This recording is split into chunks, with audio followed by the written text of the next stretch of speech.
Can you believe it?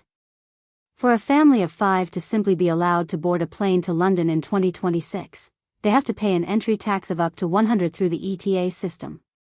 This figure is nothing compared to the most expensive train fares in Europe, 55p per mile, nearly 4 times the continental average. The United Kingdom currently ranks 113th out of 119 countries in terms of price competitiveness. We are witnessing the collapse of a global travel icon in what feels like an irreversible downward spiral, where accommodation costs reach €428 per night while the quality of service is moving in the opposite direction. Has the golden era of British tourism truly come to an end? Today's video uncovers the truth behind what some are calling a digital fortress system, and why international travelers are increasingly turning away in search of better alternatives.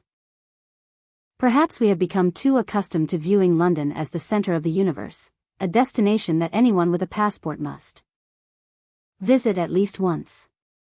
But let's look at the reality of 2026. Brand Britain, once a guarantee of elegance and sophistication, now feels like an outdated luxury item gathering dust. A silent but powerful shift is happening. Travelers are embracing what's known as the destination dupes effect. Why pay €428 for a cramped, outdated hotel room in London when, for around €100, you can enjoy luxury in cities like Budapest? Data from Price Labs in 2026 paints a striking picture. Demand for London has grown by only 4%, while cities like Krakow and Prague have seen surges of up to 51%. American and German tourists, once key contributors to UK tourism revenue, are quietly choosing destinations across the Schengen area instead. It's like sticking with an expensive, underwhelming pub while a better, cheaper option opens just across the street. The choice for most travelers is obvious. This isn't just about numbers, it reflects a deeper collapse in perceived value. Why choose an expensive and unpredictable London when cities like Athens offer rich history, warm climates, and far better value for money? Younger travelers are also gravitating towards Southeast Asia, where hospitality feels natural rather than transactional. The global flow of attention and spending is shifting, and fast. Are we too reliant on past prestige while the rest of the world offers better, cheaper, and more authentic experiences? When the loyalty of tourists is weighed against rising living costs, does British quality still carry enough weight? Or is it becoming a fading memory? But the situation goes deeper. In 2026, decisions are no longer driven by glossy ads or tourism campaigns. We've entered the era of AI-driven travel planning, what some call generative engine optimization. When travelers use AI to plan trips, algorithms scan real-world data, not marketing promises. High rail costs, poor punctuality, and expensive services quickly become red flags. Social media adds to this effect. Videos of long airport queues, malfunctioning e-gates, or overpriced meals act as powerful signals. Hashtags like #AvoidUK are no longer trends, they're data points shaping global perception. Younger travelers, especially Gen Z, increasingly trust AI recommendations over traditional travel agents.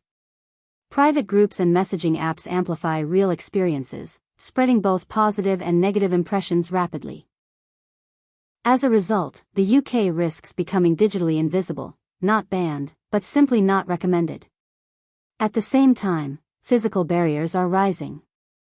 The electronic travel authorization system has introduced a new layer of friction. Since 2026, travelers must secure approval before even boarding a flight. For families, the cost adds up quickly.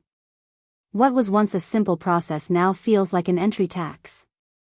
Even transit passengers can be affected, creating frustration and confusion.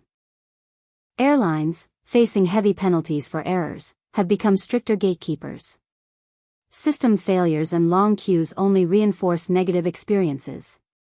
The message being sent to the world feels clear: travel to the UK is becoming harder, more expensive, and less welcoming. Meanwhile, deeper structural issues are adding to the perception problem. Rising crime, strained infrastructure, transport disruptions, and pressure on public services all impact visitor confidence. The hospitality sector is also under strain. Rising wages, taxes, and energy costs are pushing many small businesses to the brink. Traditional pubs and local experiences, once the heart of British culture, are disappearing. Even luxury tourism is shifting. The removal of tax-free shopping has pushed high-spending visitors towards cities like Paris and Milan. Domestic travelers are also looking abroad, finding it cheaper to holiday overseas than within the UK. All of this points to a troubling cycle. Fewer visitors lead to reduced revenue, which leads to higher fees and taxes, which in turn drive even more visitors away. Looking ahead, the outlook remains uncertain.